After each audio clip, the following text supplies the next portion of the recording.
being Miss South Africa 2024, it was like pinch me. And I also knew when it happened, I knew what it meant. And I knew it wasn't just me that won that night, but anyone who has felt different. All of them, they won that night. This Thank is the you. first time in the Miss Universe pageant for a contestant with a hearing impairment to get to this stage. Have you encountered any challenges in previous competitions or even just this one where you've won? In order for me to be able to understand you clearly, you need to be within a close distance with me. There should not be a lot of background noise. And with Miss Universe, there's a lot of girls. I do experience deaf fatigue because we have to concentrate so much harder on following what is happening, on listening and communicating. We do get tired. One of the questions asked during the finale was the changes you'd bring to South Africa if you won. And your answer to quote was, teach the included how to be inclusive towards the excluded. Is this something you've personally experienced, and what does this exclusion look like?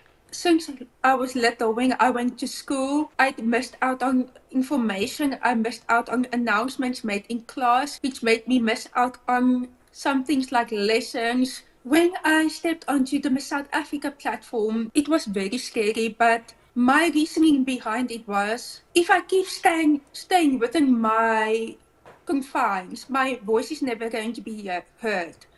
And I have to step on a platform of the included, because then the included will hear my voice. When I was a little girl, I never thought someone like me could become a Miss South Africa. Never in my wildest dreams. I really saw that Miss South Africa has defined or redefined what beauty means. Beauty is not just about how you walk, about your face, or how pretty you are. Beauty is about standing for something that is beautiful. The competition has also drawn a lot of conversation, not just within South Africa, but even, you know, around the world. There was a bit of a controversy with one of the contestants.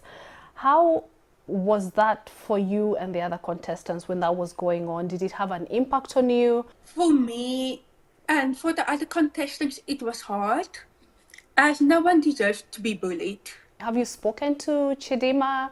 Are you aware that she's going to now be competing for Miss Universe Nigeria? I think she will do a great job. I really do wish the very best for her. She's a beautiful woman, and maybe I will see her at Miss Universe and we can have a little hello.